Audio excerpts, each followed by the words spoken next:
Lass uns über das Wort lassen reden. We got a viewer request in the comment section a couple of episodes ago. Someone asked if we could please do an episode on the subject of the verb lassen in German. This is a good one. I like this one. This is one of the many, many cases where you look at something and you think, oh, well, that should be pretty easy. It's just one word, right? But as soon as you start digging into it, you quickly find that it's much deeper than you expected. Lassen has many possible definitions in German, and that means that it translates to several different words in English depending on how you're using it. And some of those translations into English are not at all intuitive. Some of them are kind of surprising. So, by viewer request, let's talk about the verb lassen in German. So here's the game plan for this episode. We are going to spend some time talking about the basic definitions of lassen. By basic, I mean the unsurprising ones. Then we're going to spend some time talking about the unexpected translations of lassen. Specifically, we're going to look at getting and having. And then to round out the episode, we're going to talk about some of the many verb prefixes that can be affixed to lassen to alter its meaning. Let's start with lassen meaning let. Let is a tricky word in English because it has several possible definitions. Let can mean to allow. Okay, so lässt mich sein neues Motorrad fahren. He let me drive his new motorcycle. Sie ließen mich in das Gebäude. They let me into the building. Okay.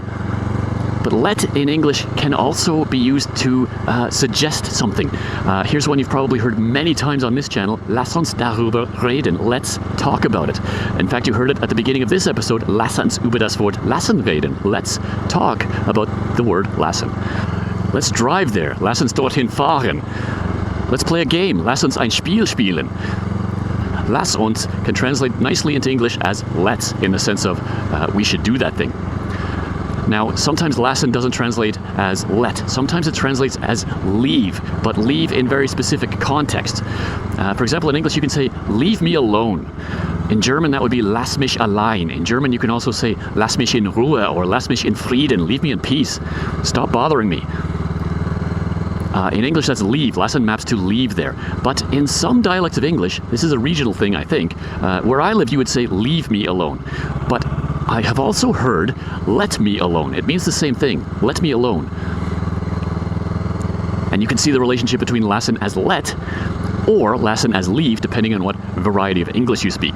Another place where you'll hear lassen meaning leave, if you see a small child running amok in a store, touching all of the display items, their parent might come along and scold them in German, saying, nein, nein, nein, lass das.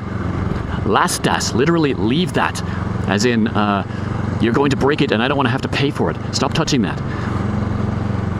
So again, lassen can translate to English as leave, but leave in a very specific context. And one more such example is in the expression in German, jemanden oder etwas im Stich lassen. That is literally to leave someone or something in the stitch. We don't say that in English. The closest English expression I can think of is to leave someone in the lurch. That's a bit of an old-fashioned expression, but it basically means to abandon someone or to walk out on someone or to betray someone. It's very dramatic. You'll hear this in movies sometimes. Sie haben uns im Stich gelassen. They left us in the stitch. They betrayed us. We were counting on them to help us, but they abandoned us at the last minute. So, we see that a good percentage of the time, I might even say most of the time, when you see lassen used in a German sentence, it's going to equate to some variation of either let or leave in English, but not always. There are some wonky exceptions. There are some alternative definitions of lassen that don't map nicely to either let or leave in English. Let's look at one of those. Let's look at getting and having. Now, of course, literally, getting in German would be bekommen, to receive something. And having in German would be haben or besitzen, to have something or to own something. That's not what we're talking about here. What we're talking about here is the construct in English where you can use getting or having to indicate that you're paying someone else or getting someone else to do something for you. For example, this spring, I needed new tires on my motorcycle. Now, I can do certain maintenance tasks myself on the motorcycle, but putting new tires on is a bit beyond my skill level. So what I did was I took it to a motorcycle shop and I paid a licensed mechanic to do that for me. In English, I can say, I'm getting new tires mounted onto my motorcycle, or I'm having new tires mounted onto my motorcycle. Getting and having are interchangeable there in English. And the equivalent of this in German is lassen. Ich lasse neue Reifen auf mein Motorrad montieren. What? It's almost like you're saying I'm letting new tires mounted on my motorcycle. That sounds very strange. Like I'm allowing someone to mount new tires on my motorcycle, I guess. But lassen there does not mean let. And it certainly doesn't mean leave. It means getting or having. Another example. Morgen lasse ich mein Auto reparieren. Tomorrow I'm getting my car repaired. Or I'm having my car repaired. Okay. Why does this construct exist? Why can't we just use the verb directly? Why can't I just say, tomorrow I'm repairing my car. Morgen repariere ich mein Auto. Well, you can say that, but it shifts the meaning slightly. It implies something. In English, if you use the getting or having construct, or in German, if you use the Lassen construct for this, what you're implying is that you're not the one who's going to be turning the wrench. You're getting somebody else to do the work for you. It's the difference between saying, ich lasse mir die Haare schneiden versus saying, ich schneide mir die Haare. One of those means I'm going to pay somebody else to cut my hair, and the other one means I'm going to cut my own hair. Now, you can use this in the royal we sense in English. You can say, I'm repairing my car next week. In fact, I'm paying someone to repair my car for me next week, but I can use that in the royal we sense. Either way, the result is the same. My car is getting repaired. But it's more explicit in both languages if you use this construct to indicate that someone else is going to be doing the work for me. Okay. That's a bit weird, but hang on, because it gets a lot weirder. The Germans will use this construct in some cases where we wouldn't use it in English, and this is where it gets confusing. There was an example that came up in Closemaster just a couple months ago. The sentence was, Sie ließ sich von ihrem Mann scheiden. Let's think about that. Ließ is past tense of last. Okay, so she got herself divorced from her husband? Okay, you'd be understood if you said that, but that's a very odd phrasing in English. You wouldn't use the getting or having construct here, certainly not reflexively. I guess you could use getting with a noun. You could say she got a divorce from her husband, and I guess you could use getting with the past verb. You could say she got divorced from her husband, but I think, in my opinion anyway, the most natural phrasing of this in English is just to use the verb directly. She divorced her husband, even though she is not the one who did all of the legal paperwork required for the divorce. I mean, maybe she is, maybe she's a lawyer, but if she's like most people, she went to some kind of legal office and got somebody else to do the paperwork for her. So in German, they use Lassen for this, because she didn't do the work herself. But in English, we don't care. Sometimes in English, we can just use the verb directly, and it's kind of implied that she got somebody to do it for her. Now, the person who requested this episode did not specify a reason as to why they wanted to see an episode entirely on the subject of Lassen. But if I were a betting man, I would guess that it was something like this. They saw a sentence in German that used Lassen, and it didn't seem to map to anything particular in English. This one can be kind of tricky, so the confusion here is perfectly understandable. Now, before we close the episode, let's look at some of the verb prefixes that can go with Lassen to shift its meaning. We're not going to cover every single one because there's a ton of them, but we can cherry pick a few of these and just see what effect it has on the verb. Most of these are going to be pretty intuitive, keeping in mind that Lassen usually, not always, but usually translates to English as let or leave, some specific context of leave. Let's start with aus. Aus means out. So what does auslassen mean? Well, it means to omit something. Another way to say that in English is to leave something out. Hat dieses Detail ausgelassen. He left out this detail, or he omitted this detail. Okay. How about durch? Durch means through. So what does durchlassen mean? Well, to let someone through, perhaps unsurprisingly. Sie haben mich durchgelassen. They let me through. A variation of this is ein. Ein means in. So what does einlassen mean? Sie haben mich eingelassen. They let me in.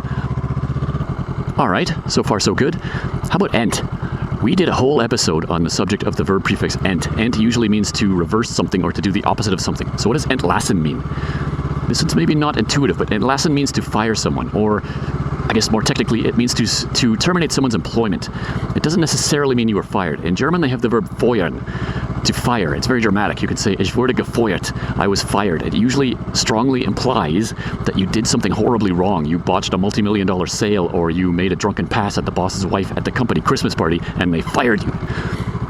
If you say entlassen, by the way, doesn't seem to map to let or leave in English, other than the fact that, you're leaving the job. But if you say, instead of ich wurde gefeuert, if you say ich wurde entlassen,